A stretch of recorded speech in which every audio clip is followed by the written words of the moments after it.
Music, Priyanshu Singh.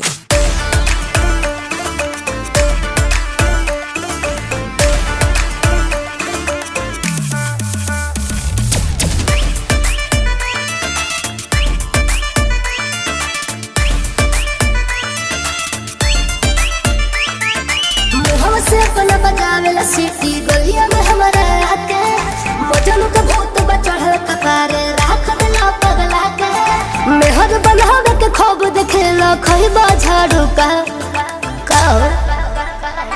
एक बात बता दो असल कहीं फसल बारू का नजरी में बबी धसल दिल में बसल बारू का एक बात बता दो असल गोरी फसल बारू का नजरी में बबी धसल दिल में बसल बारू का।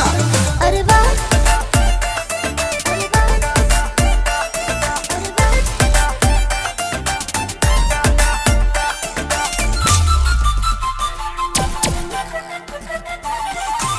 कैसे होत गुजारा बा खर्चा इतना सारा बा के करेला फाइनेंस ये बेबी पूछत हई अबारा बा का मतलब बा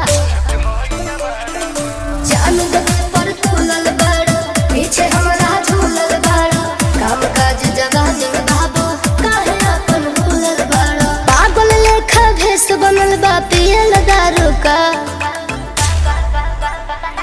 एक बात बता दो असल कहीं फसल बारू का नजरी में बबी धसल दिल में बसल बारू का।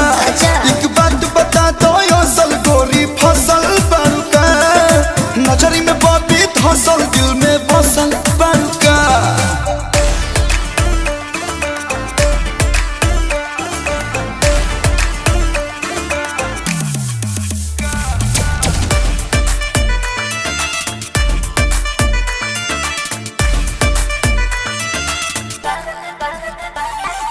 छल के जवानी के गगरी हो हाला भइल बा सगरी हो बोला डोली जाई सुगी तो हर कवना नगरी हो। काहे चक्कर में बड़ा चक्करिया जेबो अभी मेरिया बाले बा मोहरत के कहाले बा प्रिंस तेरे रंग आलू प्यार मोहब्बत जाले बा फसला के फसाइले बा बहल जुगाड़ो का तोरा प्यार लबानी तोरा सल कहीं फसल बारू का नजरी में गोरी धसल दिल में बसल बारू का तोरा प्यार लबानी तोरा सल कहीं फसल बारू का नजरी में बबी धसल दिल में बसल बारू का। Tell me baby.